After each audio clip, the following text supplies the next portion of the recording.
तो चैप्टर 1 जिसका नाम है इंट्रोडक्शन टू कंप्यूटर, जिसका पार्ट नंबर 4 आज डिस्कस करने वाले हैं। आज का सबसे पहला सवाल है, भौतिक मात्राओं को प्रस्तुत करने के लिए निम्न में से किस कंप्यूटर का इस्तेमाल होता है। भौतिक मात्राओं को रिप्रेजेंट करने के लिए किस प्रकार के कंप्यूटर का इस्तेमाल होता है, इसका जवाब आपको देना है कमेंट बॉक्स में। सही जवाब क्या हो जाएगा?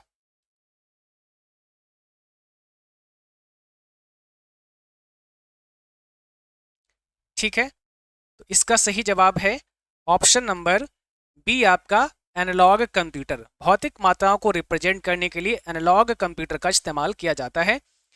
ड्रोन कैमरा निम्न में से किसका एक उदाहरण है?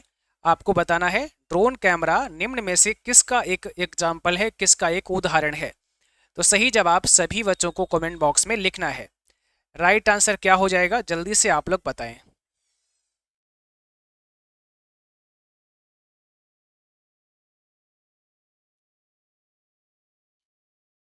तो इस प्रश्न का सही जवाब है option number B, IT gadgets. देखिए, ड्रोन कैमरा एक आईटी गैजेट का एग्जाम्पल है, तो ड्रोन कैमरा हो गया, है ना। इसके अलावा यहाँ पर वेब कैमरा की बात करें, स्मार्ट वॉच की बात करें, गूगल ग्लास की बात करें, ये सब आपके आईटी गैजेट के एग्जाम्पल होते हैं। निम्न में से बाइट किसका समूह है? बाइट किसका समूह है? आपको क्या बताना है, बाइट किसका समूह है, बताइए। और जो भी क्लास में हाजिर हैं, क्लास में प्रेजेंट हैं, आप सब एक बार कमेंट बॉक्स में लिखें कि क्लास प्रॉपर अच्छे से चल पा रही है। बाइट्स जो होता है वो बिट्स का समूह होता है, ठीक है। बिट्स जो होता है, बिट्स अगर हम देखेंगे जो 8 बिट होते हैं ना, इसको मिलाकर के क्या बनता है, एक बाइट बन जाता है। तो 8 बिट बराबर 1 बाइट हो जाता है। अब यहाँ मेमोरी यूनिट आपकी दी गई है, इसमें देखो 0 और 1 जो एक सिंगल बिट है, इसको एक बाइनरी डिजिट कहते हैं। ऐसी 4 बिट की बात की जाए तो 1 निबल कहलाता है। 8 बिट की बात की जाए तो 1 बाइट कहलाता है। 1024 बाइट की बात करें तो 1 किलोबाइट कहलाता है। 1024 केबी की बात करें तो 1 एमबी यानी 1 मेगाबाइट कहलाता है। 1024 एमबी की बात करें तो 1 जीबी 1 गीगाबाइट कहलाता है। 1024 जीबी की बात करें तो 1 टीबी कहलाता है। 1024 टीबी जहां होगा वहां 1 पीवी यानी पेटाबाइट हो जाएगा। 1024 पीवी जहां होगा वहां 1 ईवी 1 एक्जाबाइट हो जाएगा। 1024 ईबी जहां होगा वहां 1 जेडबी यानी जेटाबाइट हो जाएगा। और 1024 जेडबी जहां होगा वहां 1 बाईवी यानी योटाबाइट हो जाएगा। और 1024 योटाबाइट जहां होगा वहां 1 ब्रोंटोबाइट हो जाएगा। 1024 ब्रोंटोबाइट जहां होगा वहां 1 जियोफबाइट हो जाएगा। और जियोफबाइट आपकी लार्जेस्ट मेमोरी यूनिट मानी जाती है। तो ये पूरा 0 1 से हमने आपको समझा दिया है, ठीक है। अगला सवाल है, वी रैम का फुल फॉर्म क्या है? वी रैम का पूरा नाम क्या होता है? सभी को कमेंट बॉक्स में आंसर लिखना है, ठीक है। वी रैम का फुल फॉर्म क्या हो जाएगा?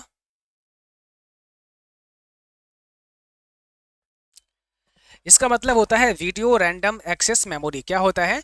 वीडियो रैंडम एक्सेस मेमोरी होता है वी रैम का फुल फॉर्म। देखिए, जो आपका ग्राफिक कार्ड होता है या वीडियो कार्ड होता है, इसमें क्या होगा, एक अपना प्रोसेसर होता है जिसे जीपीयू कहते हैं। इसको कहते हैं ग्राफिकल या ग्राफिक्स प्रोसेसिंग यूनिट। और इसी के पास यहाँ पर कुछ वी रैम भी लगी होती हैं ये वीडियो रैम होती हैं।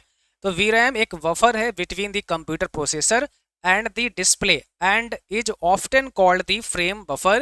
When images are to be sent to the display, they are first read by the processor as data and then written to VRAM. ठीक है, तो जो ग्राफिक कार्ड यूज करते हैं वहाँ पर एक ग्राफिक कार्ड जब आप लगाते हैं तो एक ग्राफिक प्रोसेसर होता है और एक आपका हाँ VRAM लगा होता है। विंडो टास्क बार को कहाँ पर नहीं रखा जा सकता है? विंडो टास्क बार को आप कहाँ पर नहीं रख सकते हैं? जो विंडो टास्क बार है, यानी जो टास्क बार आपकी होती है, इसको कहाँ पर नहीं रख सकते हैं? तो टास्क बार को सेंटर में नहीं रख सकते हैं। टास्क बार को लेफ्ट में भी रख सकते हैं, राइट में भी रख सकते हैं, टॉप पे भी रख सकते हैं, बॉटम में भी रख सकते हैं, लेकिन आप उसे सेंटर में नहीं रख सकते हैं। ऑक्टल नंबर सिस्टम का आधार कितना होता है, बेस कितना होता है? ऑक्टल नंबर सिस्टम का बेस आपको बताना है, बेस कितना होगा? तो इसका होगा 8। 0 से 7 इसमें डिजिट होते हैं, तो इसका बेस कितना हो जाएगा? 8 हो जाएगा। इसमें 0 को भी काउंट करेंगे तो टोटल इसमें 8 हो जाएंगे डिजिट, तो बेस कितना हो जाएगा, आधार कितना हो जाएगा? 8 हो जाएगा। अब जैसे इसी में आपसे पूछ सकता है कि ये बताओ बाइनरी नंबर सिस्टम का बेस कितना होगा? तो बाइनरी में 0 और 1 दो ही डिजिट होते हैं, तो इसका बेस 2 हो जाएगा।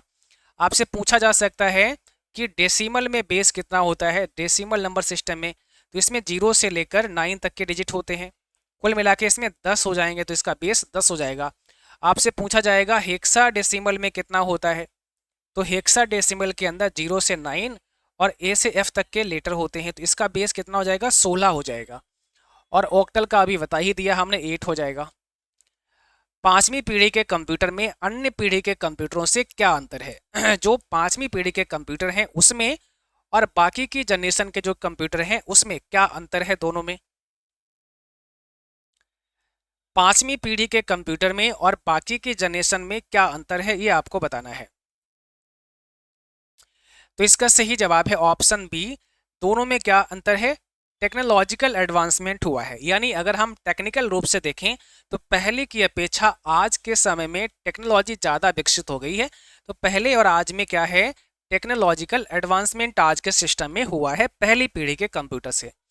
निम्न में से कौन सी कंप्यूटर भाषा कृत्रिम बुद्धि के लिए प्रयोग की जाती है? कृत्रिम बुद्धि के लिए कौन सी कंप्यूटर भाषा का इस्तेमाल किया जाता है? एआई के लिए कौन सी कंप्यूटर भाषा का इस्तेमाल किया जाता है? तो यहाँ हो जाएगा बी आपका प्रोलॉग। किसका इस्तेमाल होता है? प्रोलॉग एक एआई लैंग्वेज है। कंपाइलर और इंटरप्रेटर ये स्वयं में क्या है? कंपाइलर और इंटरप्रेटर का आपने नाम सुना होगा। तो कंपाइलर और इंटरप्रेटर ये स्वयं में क्या है? जल्दी से आपको आंसर देना है। सही जवाब यहाँ पर क्या होगा? ठीक है, सही जवाब क्या होगा जल्दी से आपको बताना है।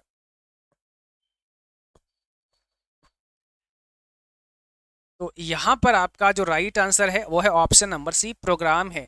आप कह सकते हैं प्रोग्राम या कह सकते हैं लैंग्वेज ट्रांसलेटर। क्या कह सकते हैं? भाषा अनुवादक कह सकते हैं। ये दोनों भाषा अनुवादक हैं। डेटा ट्रांसमिशन के लिए उपलब्ध आवृत्तियों की सीमा को डैश के रूप में जाना जाता है। डेटा ट्रांसमिशन के लिए उपलब्ध आवृत्तियों की सीमा को किस रूप में जाना जाता है? आंसर दो भाई, क्या होगा? हाँ बिल्कुल, सी आपने ठीक बताया, प्रोग्राम एकदम करेक्ट आंसर है। सृष्टि बिलास जी का बहुत बढ़िया एकदम करेक्ट आंसर आपका आया है। और बाकी भी बच्चे जो भी प्रेजेंट हैं क्लास में, भाई आप लोग आंसर भेजते रहा करो, ठीक है, ताकि मुझे थोड़ा समझ आता है कि आप लोग सही से पढ़ रहे हो।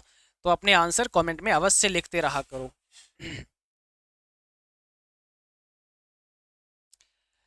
तो यहाँ पर क्या होगा? इस प्रश्न का सही जवाब होगा बैंडविड्थ, इसको बोलते हैं। डेटा ट्रांसमिशन के लिए जो फ्रीक्वेंसी अवेलेबल होती है ना, उसको बैंडविड्थ कहा जाता है। तो यहाँ ऑप्शन बी हो जाएगा। निम्न में कौन सी डिवाइस कंप्यूटर एडेड डिजाइन यानी कैड जैसे एप्लीकेशन में उपयोग की जाती है? कौन सी डिवाइस कैड जैसे एप्लीकेशन में उपयोग की जाती है? इसका सही जवाब आप सभी को बताना है। तो इसका राइट आंसर क्या हो जाएगा? कैड जैसे एप्लीकेशन में इस्तेमाल होने वाली कौन सी डिवाइस है?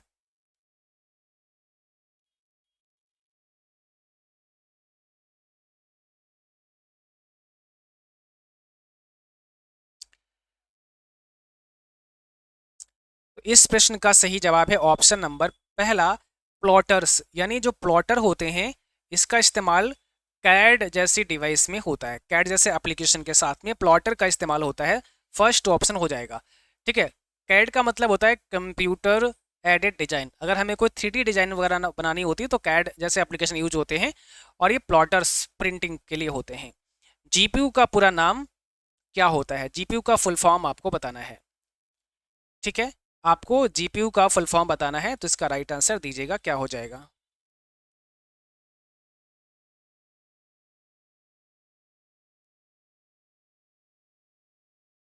चलो फटाफट से आंसर दो भाई, जीपीयू का फुल फॉर्म क्या है?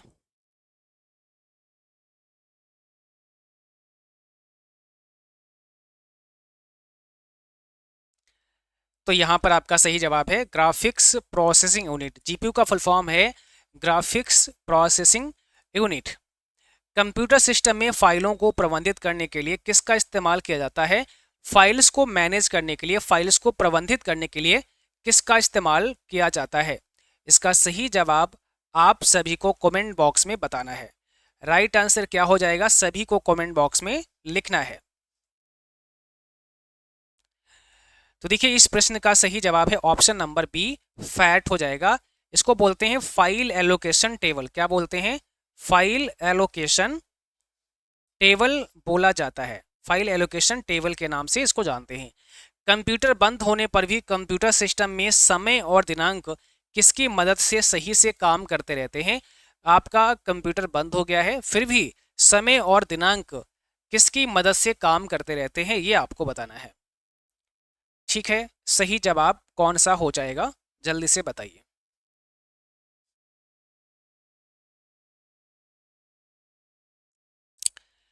तो इसका सही जवाब है ऑप्शन बी, सीमोस हो जाएगा। सीमोस नाम का एक छोटा सा सेल या बैटरी होता है। इसे कॉम्प्लीमेंट्री मेटल ऑक्साइड सेमीकंडक्टर के नाम से जाना जाता है। और ये क्या करता है? रोम चिप को पावर सप्लाई करता रहता है। रोम चिप के अंदर ही डेट एंड टाइम की सेटिंग होती है, ठीक है ना। तो इसलिए हमारा रोम एक्टिवेट रहता है और जो सीमोस है वो अपनी पावर सप्लाई देता है। जैसे सिस्टम आपने शट डाउन कर दिया, लेकिन ये जो सीमोस नाम का सेल है सालों साल तक चलता है और ये पावर सप्लाई देता है। इसलिए डेट एंड टाइम आप देखोगे, सिस्टम बंद कर दोगे, उसके 2 4 6 दिन बाद आप जैसे ही ऑन करोगे तो डेट करंट का ही दिखाएगा, टाइम करंट का ही दिखाएगा। बेसिक का full form beginners are all purpose symbolic instructions code होता है। क्या ये सही है? इसका सही जवाब दीजिएगा, क्या हो सकता है, क्या होगा इसका राइट आंसर? यहां पर हो जाएगा ऑप्शन पहला, ये ट्रू है, बिल्कुल ठीक बात है। बेसिक का फुल फॉर्म है beginners all purpose symbolic instructions code. और बेसिक भाषा को जॉन जी कैमनी एंड थॉमस ई कर्ट्स के द्वारा 1 मई 1964 को डेवलप किया गया था। एसडी कार्ड का पूरा नाम क्या होता है, फुल फॉर्म क्या होता है? एसडी कार्ड का फुल फॉर्म आपसे पूछा है। एसडी कार्ड को क्या बोलते हैं? सिक्योर डिजिटल कार्ड बोलते हैं।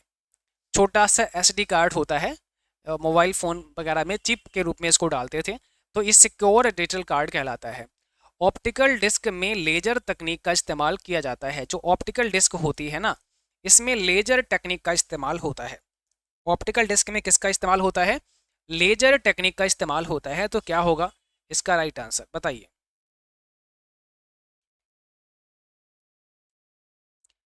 ऑप्टिकल डिस्क में लेजर टेक्निक का इस्तेमाल होता है, ऑप्शन पहला हो जाएगा ट्रू, बिल्कुल ठीक बात है। इसमें लेजर टेक्निक का यूज होता है और लेजर का मतलब होता है लाइट एम्पलीफिकेशन व स्टिमुलेटेड एमिशन ऑफ रेडिएशन, ये लेजर का फुल फॉर्म है। अब देखो यहाँ पर पूछा है कंप्यूटर उच्च स्तरीय भाषा में लिखे गए प्रोग्राम को नहीं समझता है। कंप्यूटर हाई लेवल में अगर कोई प्रोग्रामिंग आप करते हैं, हाई लेवल में कोई प्रोग्राम आप लिखते हैं, तो कंप्यूटर उसको नहीं समझता है। क्या ये सही है? कंप्यूटर हाई लेवल में लिखे गए प्रोग्राम को नहीं समझता है, ये ट्रू है, बिल्कुल सही बात है। वो लो लेवल में ही समझेगा। लो लेवल में किस में? वो मशीन कोड में ही समझेगा। 0 और 1 की फॉर्म में ही कंप्यूटर डेटा को समझता है। कंप्यूटर की किस जनरेशन में वैक्यूम ट्यूब का इस्तेमाल किया गया था? कंप्यूटर की कौन सी जनरेशन में वैक्यूम ट्यूब लगाया गया था? क्या होगा इसका राइट आंसर? तो आपको क्या बताना है कि वैक्यूम ट्यूब जो है वो कौन सी जनरेशन में लगाया था। तो फर्स्ट जनरेशन में, कंप्यूटर की प्रथम पीढ़ी में, फर्स्ट जनरेशन में वैक्यूम ट्यूब का इस्तेमाल किया गया था। सेकेंड जनरेशन की बात करें तो इसमें ट्रांजिस्टर का इस्तेमाल किया गया था। किसका हुआ था? ट्रांजिस्टर का। थर्ड में किसका हुआ था? आईसी का। फोर्थ में किसका हुआ था? वीएलएसआई का। और फिफ्थ जनरेशन की बात की जाए तो इसमें हुआ था यूएलएसआई का, ठीक है, प्लस एआई। निम्न में कौन सा केवल एक कथन को एक बार में रीड और एग्जीक्यूट कर सकता है? कौन सा केवल एक कथन को एक बार में रीड और एग्जीक्यूट कर सकता है? सही जवाब क्या है? राइट आंसर आपको बताना है। तो इसका सही जवाब है इंटरप्रीटर। इंटरप्रीटर जो होता है वो केवल एक बार में एक कथन को ही रीड और एग्जीक्यूट करता है, जबकि कंपाइलर होल स्टेटमेंट को एक एक बार में ही रीड करके ट्रांसलेट कर देता है। देखो हाई लेवल में कोई कोड है ना, तो हाई लेवल का जो कोड होता है इसको सोर्स कोड के नाम से जानते हैं। यह जो कंपाइलर है ना, यह एक बार में संपूर्ण कथन को मशीन भाषा में अनुवादित कर देता है। पूरा स्टेटमेंट पढ़ लेगा और एक बार में ही ट्रांसलेट कर देगा। तो जो ट्रांसलेशन के बाद का कोड होता है, जो मशीन कोड बन गया है, इसे अब ऑब्जेक्ट कोड कहा जाएगा। क्यों? क्योंकि पहले ये हाई लेवल का कोड था, अब कंपाइलर ने इसको एक साथ में ट्रांसलेट कर दिया तो ऑब्जेक्ट कोड कहलाएगा, है ना, मशीन फॉर्म में इसको बदल दिया। लेकिन इंटरप्रेटर क्या करता है ये हाई लेवल कोड को ही ट्रांसलेट करता है, परंतु एक एक लाइन को पढ़ता है। एक बार में केवल एक कथन को ही मशीन भाषा में अनुवादित करता है। एक लाइन पढ़ेगा और चेंज करेगा, फिर पढ़ेगा फिर चेंज करेगा। एक स्टेटमेंट को पढ़ करके, रीड करके और एग्जीक्यूट करवाता है, एक साथ सबको पढ़ के एग्जीक्यूट नहीं करता है। इसलिए ये कोई ऑब्जेक्ट कोड नहीं बनाता है। ये दोनों में अंतर है, कंपाइलर और इंटरप्रेटर में। ठीक है, अब देखिए मशीन लैंग्वेज क्या है। ये भाषा केवल बाइनरी अंक 0 और 1 पर आधारित होती है, जिसमें 0 1 1 1 0 ऐसे होंगे, वो मशीन भाषा होती है। असेंबली लैंग्वेज की बात की जाए तो ये भाषा पूरी तरह से मशीन भाषा पर आधारित होती है, परंतु इनमें कुछ अंग्रेजी के अक्षर भी शामिल होते हैं असेंबली में। हाई लेवल की बात की जाए तो ये भाषाएं मशीन भाषा पर आधारित नहीं होती हैं। इनमें अंग्रेजी के अक्षरों और चिन्हों को इस्तेमाल किया जाता है, अंग्रेजी के अक्षरों और चिन्हों का इसमें इस्तेमाल किया जाता है जो हाई लेवल होती हैं। तो इसको कंप्यूटर समझ नहीं पाता है, इसके लिए ट्रांसलेटर की आवश्यकता पड़ती है। जो भाषा अनुवादक होते हैं वो क्या करते हैं, वो हाई लेवल से मशीन कोड में चेंज कर देते हैं। कंप्यूटर को मशीन भाषा ही चाहिए। ठीक है, निम्न में से बिजनेस उद्देश्य के लिए इस्तेमाल की जाने वाली भाषा कौन सी है। इसमें से बताना है कि बिजनेस पर्पस के लिए कौन सी भाषा इस्तेमाल की जाती है। बिजनेस उद्देश्य के लिए इस्तेमाल की जाने वाली भाषा कौन सी है, तो इसका सही जवाब है ऑप्शन सी, कोबॉल। कौन सी भाषा है, कोबॉल है। इसका फुल फॉर्म क्या है, देखिए बेसिक का समझो पहले। Beginners all purpose symbolic instructions code है। 1964 में जॉन जी कैमनी ने इसको डेवलप किया था एंड थॉमस सी कार्ड्स के द्वारा। यह एक एजुकेशनल पर्पस की भाषा है। फोर्ट्रान की बात करें तो फार्मूला ट्रांसलेशन होता है। 1957 में जॉन बेकस ने इसको डेवलप किया था, मैथमेटिकल कैलकुलेशन की लैंग्वेज है। कोबॉल की बात करें तो कॉमन बिजनेस ओरिएंटेड लैंग्वेज है। 1959 में इसको ग्रेस हूपर ने बनाया था, बिजनेस पर्पस की लैंग्वेज है। Pascal programming language named for Blaise Pascal, 1970 में निकोलस वर्थ ने इसको एजुकेशनल पर्पस के लिए डेवलप किया था। अगला सवाल है, विंडोज किस प्रकार का सॉफ्टवेयर है। विंडोज किस प्रकार का सॉफ्टवेयर है, आपको आंसर देना है। विंडोज किस प्रकार का सॉफ्टवेयर है, एक सिस्टम सॉफ्टवेयर है। विंडोज क्या है, आपको पता है, एक ऑपरेटिंग सिस्टम है ना। क्या है, एक ऑपरेटिंग सिस्टम है। तो ऑपरेटिंग सिस्टम किस कैटेगरी का सॉफ्टवेयर है, सिस्टम सॉफ्टवेयर है। ठीक है, तो पहला हो जाएगा। विंडोज एक्सप्लोरर ओपन करने की शॉर्टकट की क्या होती है। आप विंडो एक्सप्लोरर कैसे ओपन कर सकते हो, आंसर दो। आपको क्या ओपन करना है, विंडो एक्सप्लोरर ओपन करना है। तो विंडो की के साथ में आपको ई प्रेस करना है। आपको क्या प्रेस करना है, विंडो की, साथ में क्या दबाना है, ई दबाना है। तो विंडो की के साथ ई प्रेस कर सकते हैं। माउस से किसी फाइल या फोल्डर को किसी स्थान से खींचकर किसी दूसरे स्थान पर रखने को क्या कहा जाता है। माउस से किसी फाइल या फोल्डर को किसी स्थान से खींचकर किसी दूसरे स्थान पर रखने को क्या कहते हैं, dragging and dropping, file transferring, moving, या इसमें से कोई नहीं। तो ड्रैगिंग एंड ड्रॉपिंग कहते हैं, ड्रैग करना एंड ड्रॉप कर देना। अगला सवाल है, सीमोस का पूरा नाम कॉम्प्लीमेंट्री मेटल ऑक्साइड सेमीकंडक्टर होता है। ठीक है, कॉम्प्लीमेंट्री मेटल ऑक्साइड सेमीकंडक्टर, ये सीमोस का फुल फॉर्म है। तो यहाँ पर क्या हो जाएगा, ट्रू हो जाएगा। बिल्कुल ठीक बात है, अभी बताए थे आपको। पंच कार्ड का आविष्कार किसके द्वारा किया गया था, आपको बताना है पंच कार्ड का आविष्कार किसने किया था। पंच कार्ड का आविष्कार किसके द्वारा किया गया था, तो हरमन हॉलरिथ के द्वारा पंच कार्ड का आविष्कार किया गया था, हरमन हॉलरिथ के द्वारा। MBR का फुल फॉर्म क्या होता है, MBR, इसको क्या बोलते हैं, मेमोरी बफर रजिस्टर के नाम से इसको जाना जाता है। मेमोरी बफर रजिस्टर इसको बोला जाता है। निम्न में से एक स्टोरेज डिवाइस नहीं है, कौन सी एक स्टोरेज डिवाइस नहीं है। तो यहां पर प्लॉटर आपकी स्टोरेज नहीं है, बाकी देखेंगे तो सारी ही स्टोरेज में आ जाती हैं, है ना, चाहे आपका ऑप्टिकल डिस्क हो, मैग्नेटिक डिस्क हो, लेकिन प्लॉटर आपका स्टोरेज नहीं है, आउटपुट डिवाइस है। अब देखो मैग्नेटिक डिस्क की बात करें तो उसमें कौन कौन सा आ जाता है, जैसे hard disk, floppy disk, magnetic tap, ये सभी मैग्नेटिक डिस्क होती हैं। फ्लॉपी डिस्क जो है 3.5 इंच का साइज क्या पूछता है पेपर में, 1.44 MB का होता है। ऑप्टिकल डिस्क में कौन कौन सी आ जाती हैं, जैसे CD मतलब कॉम्पैक्ट डिस्क, इसमें कई आते हैं, जैसे CD-R आती है, एक CD रिकॉर्डेबल होती है, एक CD-RW रीराइटेबल होती है, एक CD रोम होती है, रीड ओनली मेमोरी होती है। ये अप्रोक्स 600 MB तक की फाइल को जो है होल्ड कर सकती है। फिर DVD, ये भी ऑप्टिकल में आती है, इसको डिजिटल वर्सेटाइल डिस्क या डिजिटल वीडियो डिस्क कहा जाता है और इसके अंदर 4.7 GB तक का डेटा स्टोर हो सकता है। उसके बाद एक ब्लूरे डिस्क आती है, इसमें 25 GB सिंगल लेयर में और 50 GB डेटा डुअल लेयर में स्टोर हो सकता है। साटा का पूरा नाम क्या होता है बताइए, साटा का फुल फॉर्म क्या होता है? साटा एक हार्ड डिस्क का टाइप है ना, तो इसको क्या बोलते हैं? सीरियल एडवांस्ड टेक्नोलॉजी अटैचमेंट बोलते हैं, सीरियल एडवांस्ड टेक्नोलॉजी अटैचमेंट बोलते हैं, ये साटा का फुल फॉर्म है। तो इसमें देखिए हार्ड डिस्क की अगर हम बात करें तो एक एटीए टाइप था पहले, तो इसको एडवांस्ड टेक्नोलॉजी अटैचमेंट कहा जाता था। एक साटा होता है जिसे सीरियल एडवांस्ड टेक्नोलॉजी अटैचमेंट कहते हैं।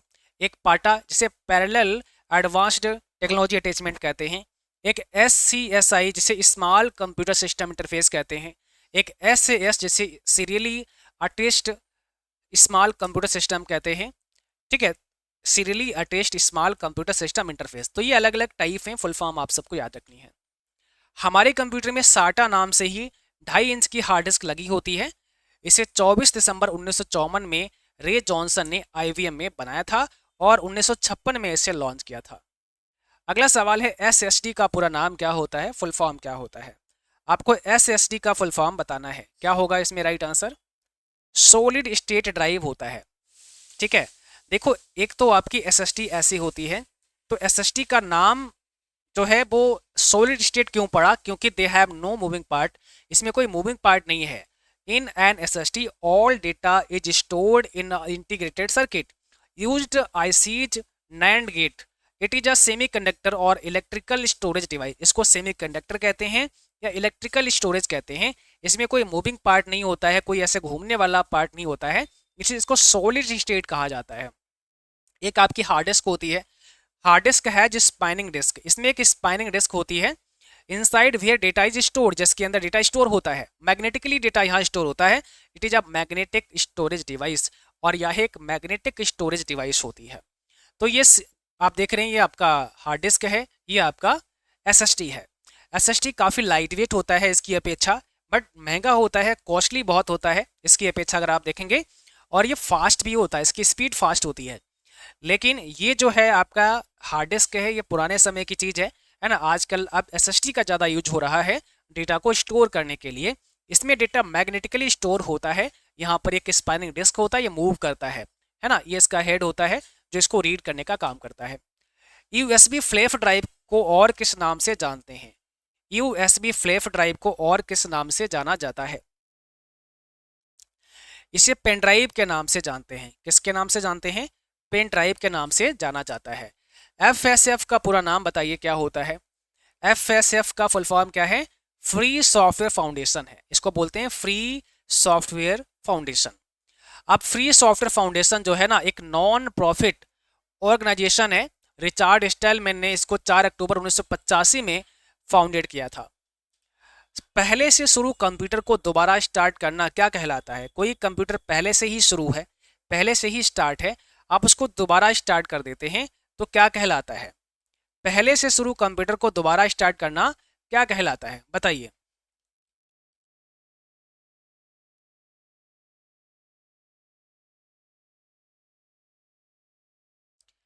पहले से शुरू कंप्यूटर को दोबारा स्टार्ट करना क्या कहलाता है? वार्म बूटिंग कहलाता है। इसको क्या बोलते हैं? वार्म बूटिंग कहा जाता है। एक होता है आपका वार्म बूटिंग, एक होता है आपका कोल्ड बूटिंग। इसको क्या बोलते हैं? कोल्ड बूटिंग कब बोलते हैं? जब आप नॉर्मली कंप्यूटर को स्टार्ट करते हैं, लेकिन अगर आप कंप्यूटर को रीस्टार्ट करते हैं तो इसको वार्म बूटिंग कहते हैं। किसी ऑब्जेक्ट की प्रॉपर्टी को देखना है तो आपको क्या करना होगा? किसी ऑब्जेक्ट की प्रॉपर्टी को कैसे देख सकते हो? किसी भी ऑब्जेक्ट की प्रॉपर्टी को देखना है तो आप उस पर राइट क्लिक कर सकते हैं, और उस पर राइट क्लिक करेंगे तो क्या होगा? उस ऑब्जेक्ट की प्रॉपर्टी को आप देख पाएंगे। ठीक है, तो राइट क्लिक करके आप उसे देख सकते हैं। तो आज का सेशन बस इतना ही। उम्मीद करते हैं क्लास आपको समझ आई होगी, और अगली क्लास में अब अगला चैप्टर नंबर 2 को स्टार्ट करेंगे। चैप्टर 2 का पार्ट 1 अगली क्लास में हम आप सबको कराएंगे। तो आज के लिए बस इतना ही, मिलेंगे फिर अगली क्लास में। तब तक के लिए थैंक यू, बाय बाय।